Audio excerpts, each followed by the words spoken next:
Hello students, today we will study about balancing chemical equation.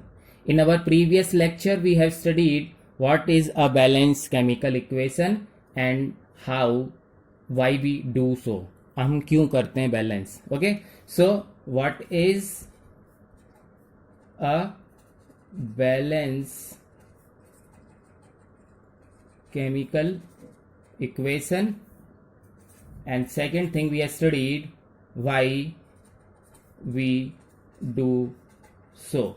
Okay, so what is a chemical equation? Balanced chemical equation is when there is a number of number of atom of an particular element is equal in both side, then it is said to be as a balanced chemical equation. कल हमने देखा था previous video in that we have studied कि जब left hand side reactant part and product part पर number of atom equal होंगे तो balance equation होती है. हम क्यों करते हैं? Why we do so? To comply law of conservation of mass. Okay, law of conservation of mass. To follow the law of conservation of mass, we have to do the balancing of a chemical equation. So today we will do study about how we do balancing.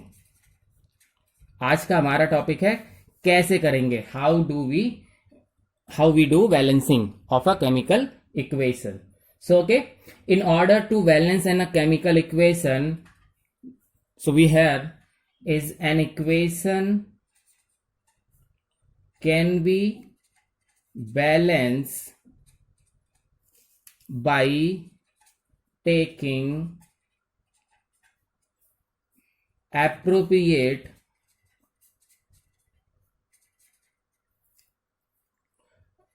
number बोलो या फिर equal number of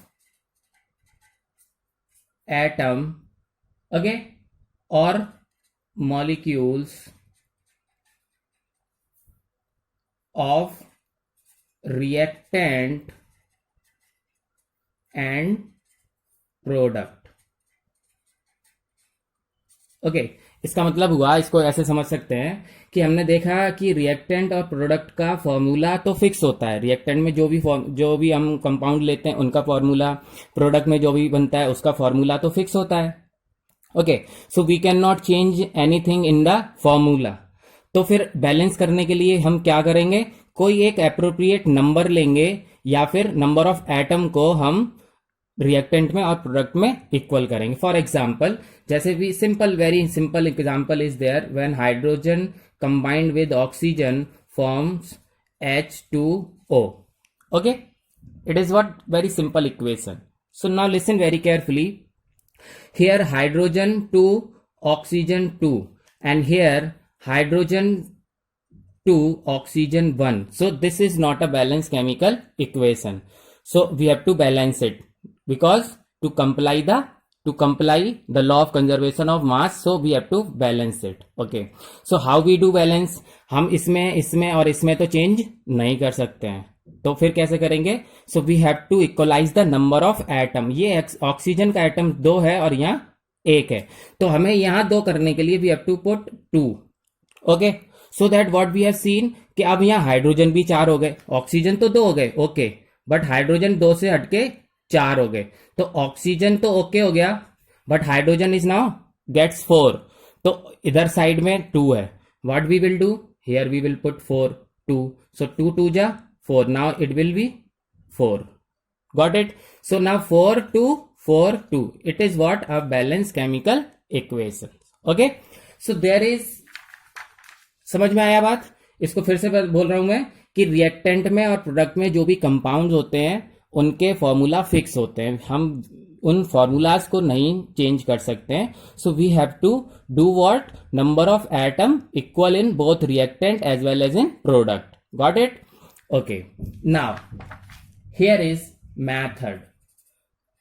methods of balancing. Okay, method लिख रहा हूं मैं, rule नहीं है। There is no rule to do any balancing of a chemical equation. यहां पर कोई रूल्स नहीं है, so that is why we use some method. First method is called hit and trial method. एक है हिट एंड ट्रायल, जैसे कि अभी हमने यहां करके देखा था, वी हैव सीन हियर। इस मेथड को, इस तरह की बैलेंसिंग करने को हम बोलते हैं हिट एंड ट्रायल। हमने क्या रख के देख रहे थे, हम हिट कर रहे थे और ट्राई करके देख रहे थे कि बराबर आता है या नहीं आता है। So this is called hit and trial method. Another method is called here, okay, second method is called partial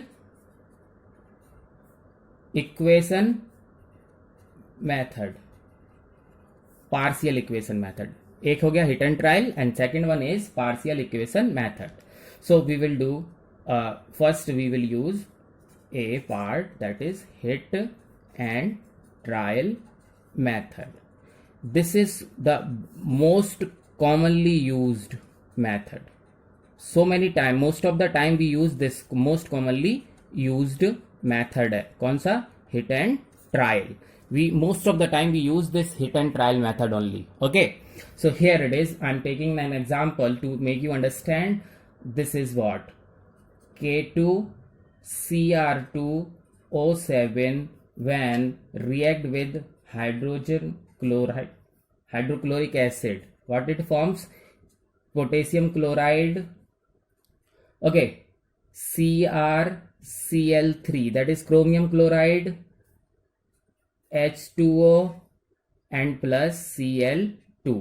This is what a chemical equation. Okay, हम इसको थोड़ा लेंदी पेज पर लिख लेते हैं सो दैट कि we can easily understand. Okay, so here it is, when potassium dichromate when react with hydrochloric acid, it forms potassium chloride, okay, and chromium chloride, H2O and Cl2. Okay, now listen very carefully. What is that? Here we will calculate the number of atom: potassium, chromium, oxygen, hydrogen, chlorine. All these type of elements are the potassium, chromium, oxygen, hydrogen, chlorine. Okay, and here also potassium, chromium, oxygen, hydrogen, chlorine. Now when we will count, potassium is 2, chromium is 2, oxygen is 7, hydrogen is 1 and chlorine is 1 in the reactant.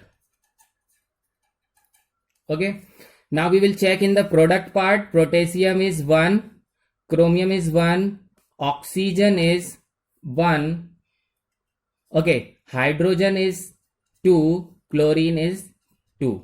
So this is not a balanced chemical equation. Now it is not balanced. Okay, so this is not balanced. We have to balance it. We will do balancing. Okay, how? Part hit and trial method. Okay, first of all, very simply, when we will see here, it is 2 and 2 and here it is 1 and 1. Okay, so when we will put 2 in plus of here potassium and chromium. Okay, so this potassium becomes 2 and chromium becomes 2, no problem, done. But here chlorine is 2 and chlorine 2 3 ja 6 8 and this 2 total become 8. Okay, again देखो potassium chromium तो हो गया, but chlorine 2 3 दूनी 6 6 and 2 8 and 2 10. Okay, now this chlorine become 10.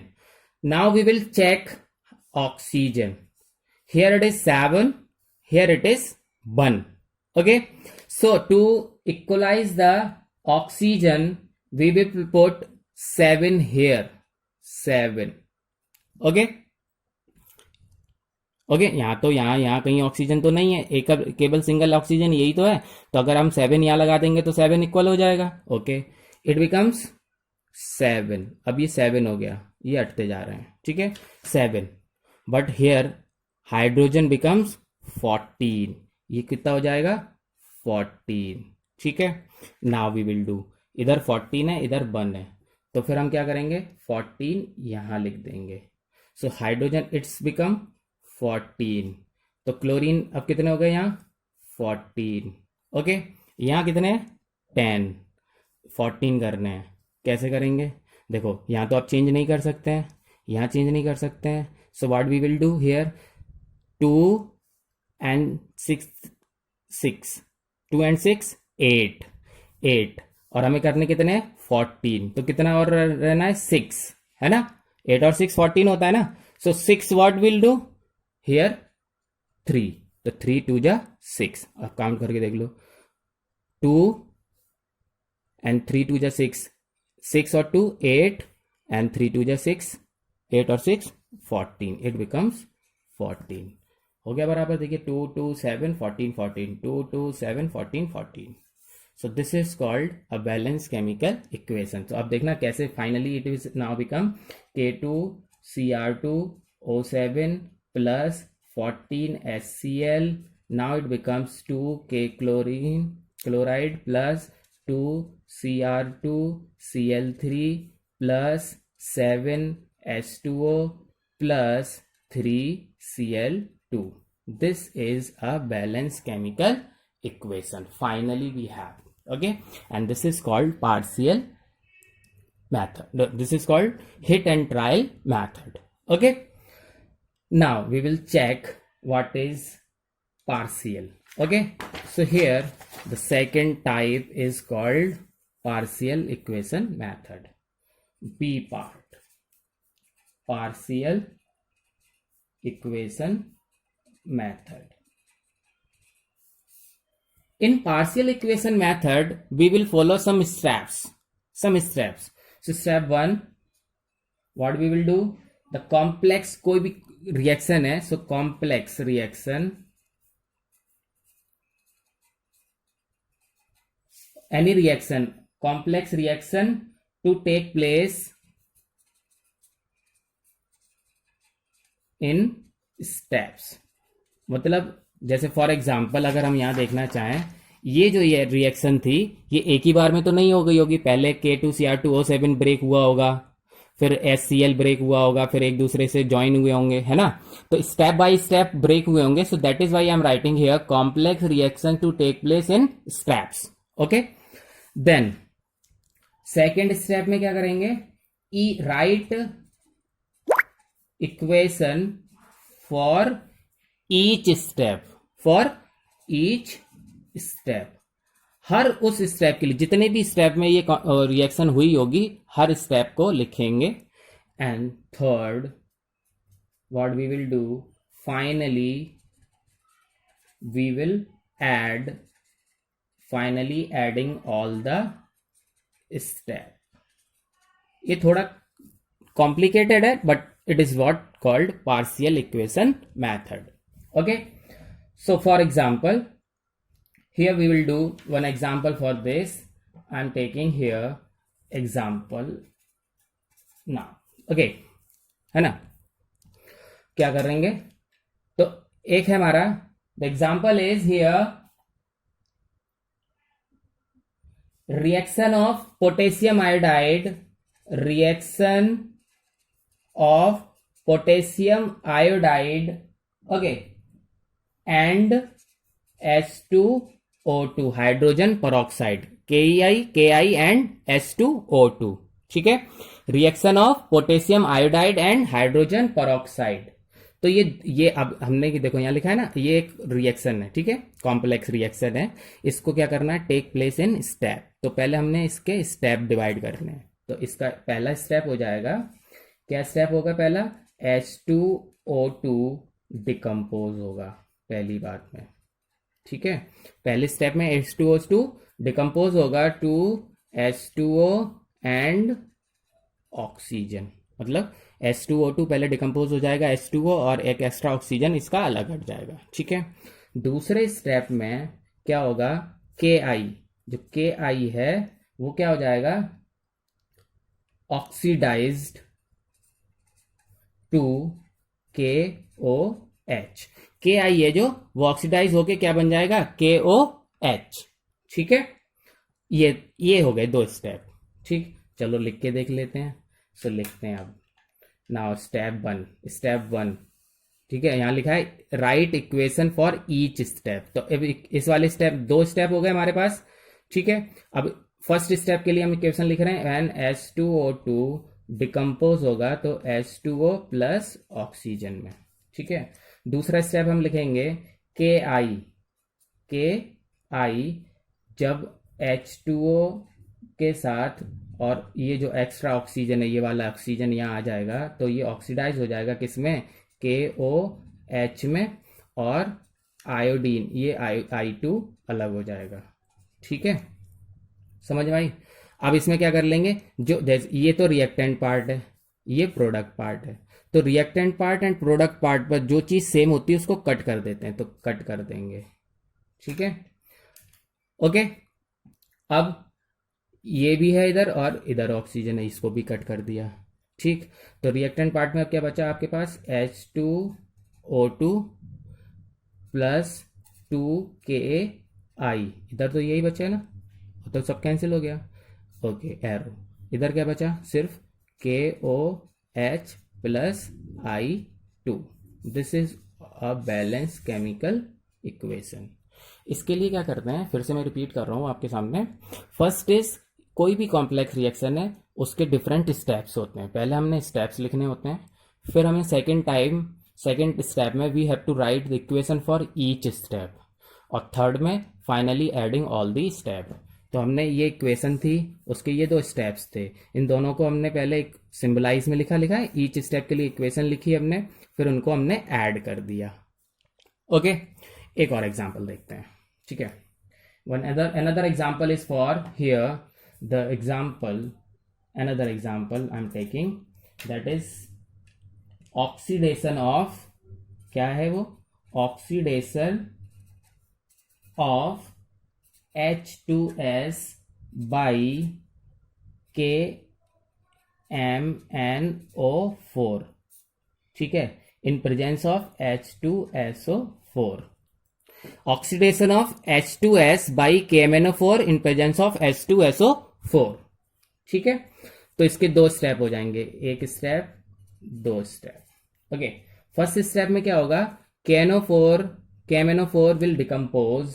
ठीक है, so here we will write first step में क्या होगा, KMnO4 और ये प्लस H2SO4, क्या करेंगे, ये करेंगे K2SO4, फिर प्लस, ठीक है, MnSO4 plus 3H2O plus 5O। Here is 2, so we will put K2। okay, done। now Mn, अब ये देखो K, तो K2 तो 2 हो गया, बट Mn के आगे भी 2 हो गया, तो हमें यहाँ 2 लगाना है, क्योंकि फॉर्मूला में तो चेंज नहीं कर सकते हैं। ठीक है, 2 हो गया, done. So now what happens, here it is. अब आप देखिए SO4 1 और SO4 2, 3 हो जाएंगे SO4, तो 3SO4 यहाँ हो जाएगा, 3SO4। अब हाइड्रोजन कितने हो गए, 6, और यहाँ कितने हैं, 6। ठीक है, और ये जो 4 देखो, अब 4 2 जा 8 और 3, ये 4 3 जा 12, कितना हो गया, 18। अब ओ काउंट करो, देखो 4 2 जा 8, 4 12 एंड 3 15 और 5 18, तो this is the 5 hair.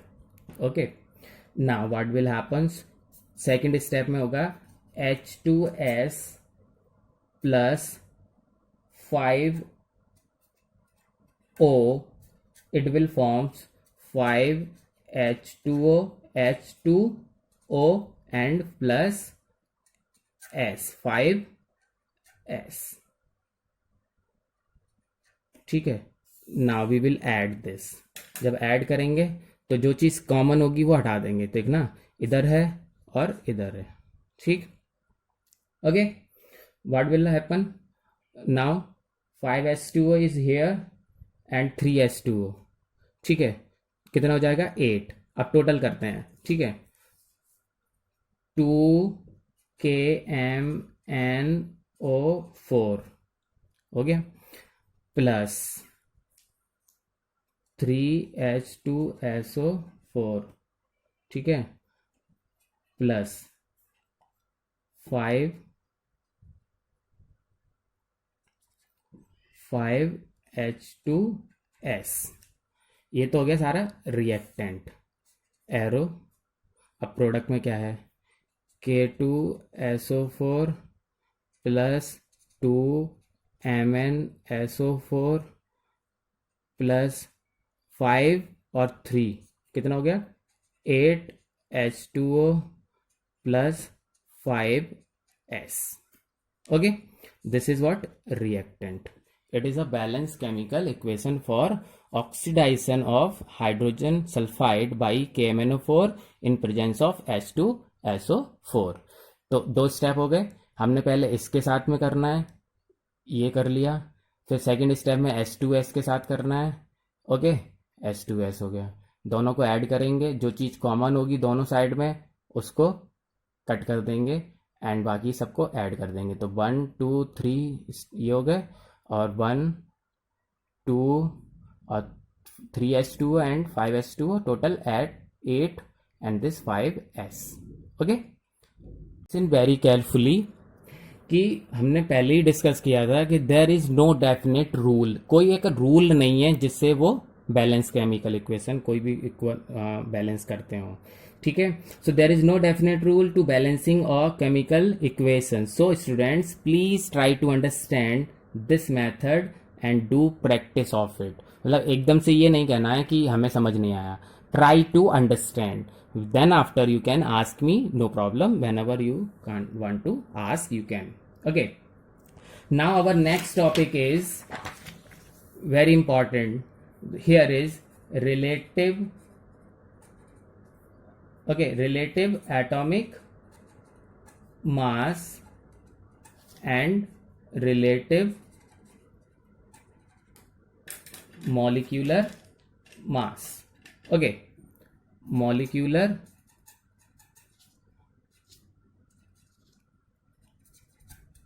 mass, relative atomic mass and relative molecular mass। okay, now we will do what, to make you understand this topic, है ना। first of all we will start from very starting, है ना, zero, no problem.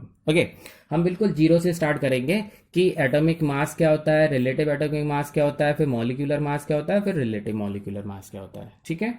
For that let's see, बहुत starting से, ठीक। Let's suppose this is what a nucleus of an atom and the electrons are revolving around in a circular path। okay, electrons are revolving around a circular path। so the atomic mass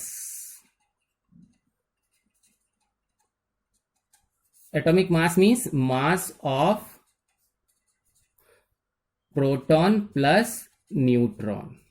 clear, ये पता है हमें, nucleus के अंदर जो proton और neutron होते हैं उन्हीं का एटॉमिक मास, प्रोटॉन और न्यूट्रॉन उनका एटॉमिक मास होता है टोटल मिला के एटॉमिक मास, ठीक है, mass of proton plus neutron, ठीक है।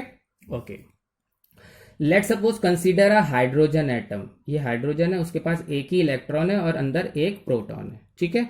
So hydrogen have 1 electron and 1 proton. तो atomic mass of hydrogen means, let's suppose atomic mass of hydrogen is here, that is 1.67 10 to the power minus 27 kilogram. ये atomic mass है किसका, hydrogen atom का, ठीक है। Okay, और अभी हमने देखा हाइड्रोजन एटम के अंदर न्यूक्लियस में केवल एक प्रोटॉन होता है, ठीक है। तो इसका मतलब हुआ हम दो बातें कह सकते हैं, atomic mass of hydrogen is 1.67 10⁻⁻27 kilogram. और हाइड्रोजन एटम के अंदर केवल एक प्रोटॉन होता है, तो वन प्रोटॉन का mass of one proton is also 1.67 10⁻⁻27 kg। Okay, इतनी बात समझ में आई। ये बहुत सिंपल से शुरू से स्टार्ट करते हैं, इसीलिए हमने बिल्कुल स्टार्टिंग से पढ़ा रहा हूँ कि न्यूक्लियस के अंदर देखो प्रोटॉन और न्यूट्रॉन होता है, उन्हीं दोनों का मास टोटल होता है atomic mass. Late consider the hydrogen atom, it is the smallest atom. ठीक है, स्मॉलेस्ट एटम है, सिर्फ एक प्रोटॉन होता है, तो अगर उसका एटॉमिक मास 1.67 10⁻⁻24 किलोग्राम है, तो वही मास किसका है, वन प्रोटॉन का। ठीक है, so now we have a table. ठीक है, हम एक टेबल पढ़ते हैं पहले, फिर उसे समझते हैं। ठीक, all we are writing here, ये टेबल आपको भी ड्रॉ करनी है, please draw it in your notebook. Okay, so here I am dividing into 3।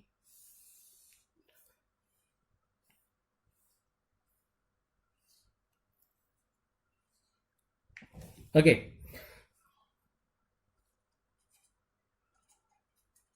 Proton, neutron and electron. 3 subatomic particles are there: proton, neutron, electron. So I'm writing here relative charge. So as we know, proton is positive, electron is negative, and neutron has no charge, means neutral. इतनी बात समझ में आ गई? तो it can be written as +1, relative means +1, electron का -1। ठीक है, ओके। अब मास की बात आती है, रिलेटिव मास। प्रोटॉन का 1, न्यूट्रॉन का 1, इलेक्ट्रॉन का 1/1840, मीन्स we can say कि mass of one electron is 1840 times less than mass of one proton या न्यूट्रॉन। प्रोटॉन और न्यूट्रॉन का मास तो बराबर है, इलेक्ट्रॉन का मास कितना है, 1840, means 1840 times less than proton. ठीक है, जैसे किसी का 50 kg है और किसी का 25 kg, तो जो 25 kg है उसको हम क्या बोलेंगे, 1/2 टाइम्स 50 kg, है ना, तो कम हुआ ना, तो here 1840 times less than of proton. ठीक है, ओके, डन, है ना। सो एब्सोल्यूट, एक्चुअली कितना होता है, एक्चुअली मास, एब्सोल्यूट मास क्या बोलते हैं इसको, absolute means actually, true mass. So that is what proton का है, 1.67 10⁻⁻27 किलोग्राम। तो जितना प्रोटॉन का है उतना ही न्यूट्रॉन का है, कितना है, सेम 1.67 10⁻⁻27 किलोग्राम। और इलेक्ट्रॉन का कितना है, इतने का डिवाइड, 1840 का डिवाइड इसमें करेंगे तो we will get 9.11 10⁻31 kilogram. And this is what a very small mass, very small as compared to, so we are not taken, negligible, हम क्या करते हैं, negligible है, हम कभी भी इलेक्ट्रॉन का मास कंसीडर नहीं करते हैं। सो electron mass is not considered, कभी भी इलेक्ट्रॉन का मास कंसीडर नहीं किया जा सकता है, because it is very very less mass, but 0 नहीं है, इसलिए लिखना तो पड़ेगा, अगर कभी पूछा जाएगा तो लिखेंगे, बट वैसे कैलकुलेशन में इसका मास कैलकुलेट नहीं करते हैं। Understand, okay. Now come to the point, what is relative, हमारी जो हेडिंग थी रिलेटिव एटॉमिक मास। ओके, अब स्टार्टिंग से आते हैं, यहाँ हमारी जो हो गया रिलेटिव एटॉमिक मास।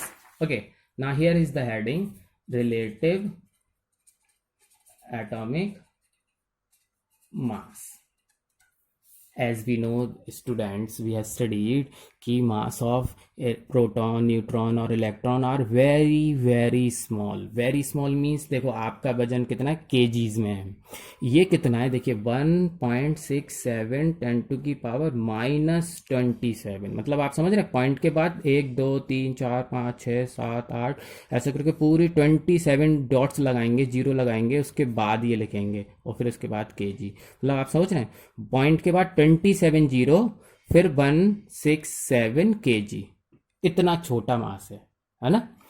ठीक है, कभी आपने देखा होगा डेसिमल्स में जब 0.000 कुछ आ जाता है ऐसे लिखा होता है तो हम उसको अप्रोक्सीमेटली 3 बोल देते हैं। अब ये क्या है 0.0000027 टाइम्स, तो फिर इसको हम क्या बोल देंगे अप्रोक्सीमेटली 0 ही बोल देंगे। ठीक है, इसलिए हम इलेक्ट्रॉन का मास बहुत कम यूज करते हैं। ठीक है, now come to the point, carbon. Okay, carbon is an element जिसके अंदर 6 प्रोटॉन होते हैं और 6 न्यूट्रॉन होते हैं। ठीक है, तो टोटल कितने हो गए 12, क्योंकि प्रोटॉन का भी मास और प्रोटॉन का मास इक्वल टू न्यूट्रॉन का मास, प्रोटॉन और न्यूट्रॉन का इक्वल होता है, तो जितना यहां रखेंगे उतना यहां रखेंगे तो कॉमन वैल्यू हो जाएगी, दैट मीन्स व्हाट 12। ठीक है, 12 इंटू 1.67 10 टू की पावर -27 kg। ओके, ठीक है, अंडरस्टैंड। हमने इसको क्या बोल दिया AMU, एटॉमिक मास यूनिट। ठीक, क्यों to to to simplify equation, मतलब कोई भी कैलकुलेशन है उसको सिंपल करने के लिए हमने क्या कर दिया, ये सारे डेसिमल पॉइंट्स और इन सब को क्या कर दिया हमने सिंपल 1 मान दिया, 1 AMU। ठीक है, इससे पता चल गया कि कार्बन का अब मास कितना है 12 AMU। ओके, समझ आई बात। तो कार्बन का मास हो गया 12 AMU। ठीक, so mass of 1 carbon atom, mass of hydrogen atom हो गया 1 AMU। ठीक है, क्यों देखो इसी को तो हमने 1 माना है, तो मास ऑफ हाइड्रोजन एटम कितना हो गया, इसको 1 मान लिया, 1 AMU, है ना। रिलेटिव, इसीलिए बोलते हैं इसको रिलेटिव, रिलेट कर दिया हमने। ठीक है, रिलेट कर रहे हैं हम, एक्चुअली नहीं लिख रहे हैं, रिलेट करके लिख रहे हैं, इसलिए लिख रहे हैं 1 AMU। तो फिर कार्बन की जगह कार्बन एटम का कितना हो जाएगा 12 AMU, तो ऑक्सीजन का कितना हो जाएगा। ओके, तो ऐसे करके now we have the table, एक टेबल है हमारे पास, so that we have to understand what is the atomic masses। Okay, so this table is also you have to make another table।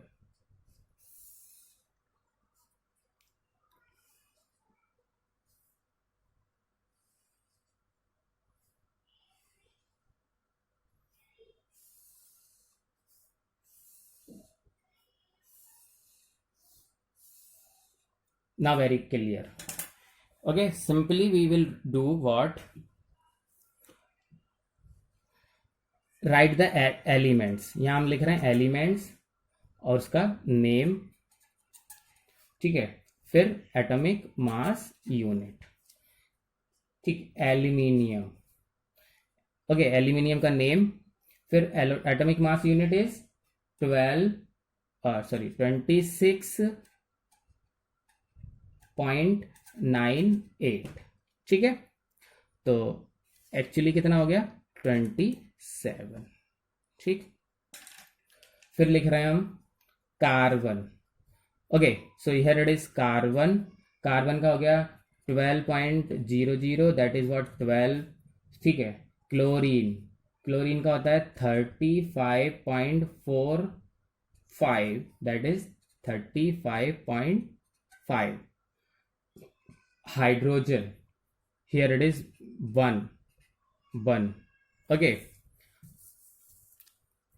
Then iron, here 55.84, that is 56। then nitrogen 14.007, that is 14. Okay,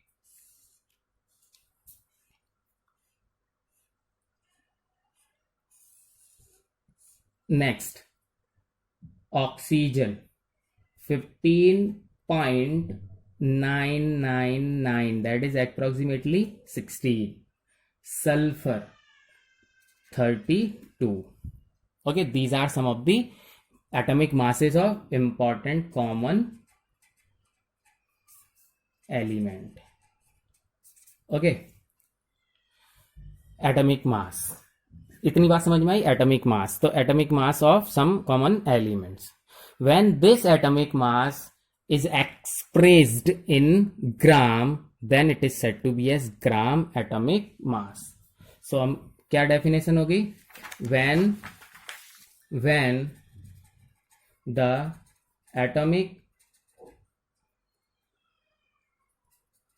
atomic mass is expressed in grams, then it is called gram atomic mass. ठीक है, तो अब क्या हुआ? ये क्या था? AMU, atomic mass unit. ठीक है, इसको यहां पर लिख देंगे AMU या फिर यूनिफाइड मास. तो AMU या फिर unified mass, that is U. AMU लिखिए या फिर U लिखिए, नो प्रॉब्लम. ठीक, but here I am writing gram atomic mass. Gram atomic mass. When this is AMU expressed in gram, तो फिर एल्यूमिनियम का ग्राम एटॉमिक मास कितना हो जाएगा? 27 ग्राम. कार्बन का 12 ग्राम. क्लोरीन का 35.5 ग्राम. हाइड्रोजन का 1 ग्राम. आयरन का 56 ग्राम. यहाँ क्या है? U. ये सब U है, यूनिफाइड मास. ओके, यहाँ 14 ग्राम. ऑक्सीजन का 16 ग्राम और सल्फर का 32 ग्राम. Okay, done. इतनी बात समझ में आ गई? So this is what we have studied. हमारी जो हेडिंग थी, हम सबसे पहले क्या थी heading? Relative mass and gram atomic mass. Okay, so here we have studied relative mass and relative molecular mass. अब molecular mass we will study later, but now relative atomic mass we have studied and gram atomic mass. ठीक है, molecular mass. Now we will talk about molecular mass. ठीक, okay. Molecule means when two or more atom combined chemically to forms a molecule. For example, this is what oxygen atom, and O2 is oxygen molecule. Hydrogen atom, hydrogen molecule. ठीक है, CO2 one molecule of carbon dioxide, H2O one molecule of water, H2SO4 one molecule of sulfuric acid. So this is what atom and this is what molecule. ठीक है, तो sulphur है ना, oxygen. Oxygen का atomic mass कितना हो गया? 16U. Okay, hydrogen का 1, सल्फर का 32, कार्बन का 12. ये सब है एटॉमिक. सिंगल एटम है ना. But here the molecule means 2. So 2 into 16, that is 32U. Okay, hydrogen 2 into 1 is equal to 2U. ठीक, so here it is, carbon 12 plus 2 into 16 कितना हो गया? 12 and 16 to the 32. 12 and 32 44U. Okay, H2O, hydrogen 2, तो 1 into 2 plus oxygen 16 कितना हो गया?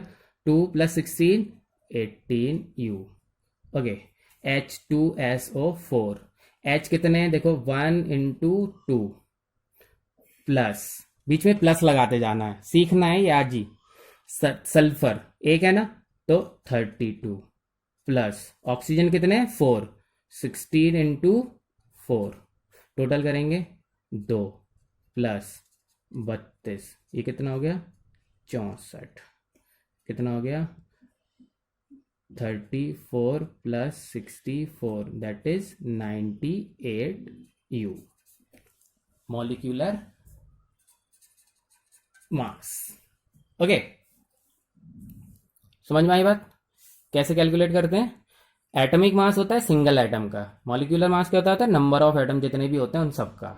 तो CO2 इसमें एक कार्बन का है तो कार्बन 1 × 12 एक, 2 ऑक्सीजन है तो 2 × 16, टोटल करेंगे 44, ऐसे ही है ना।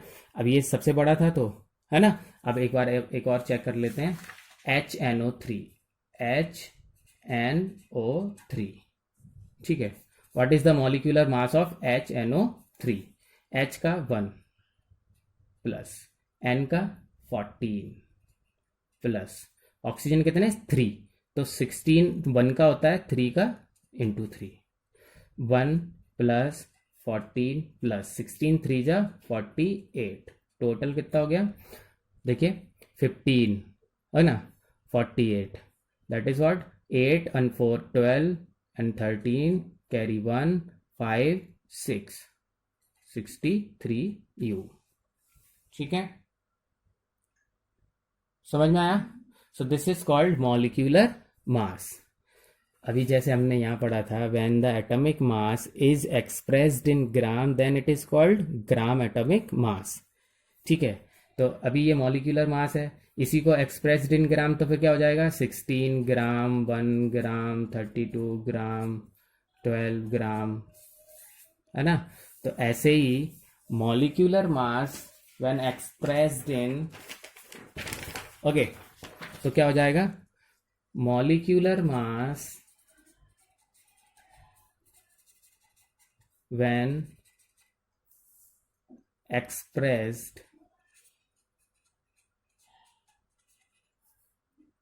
in gram then it is called gram molecular mass, ठीक है।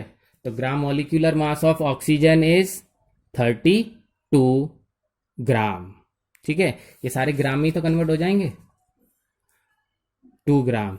ग्राम molecular mass of carbon dioxide is 44 gram, gram molecular mass of water is 18 gram, gram molecular mass of hydrochloric this sulphuric acid is 98 gram, gram molecular mass of nitric acid HNO3 is 63 gram, ठीक है।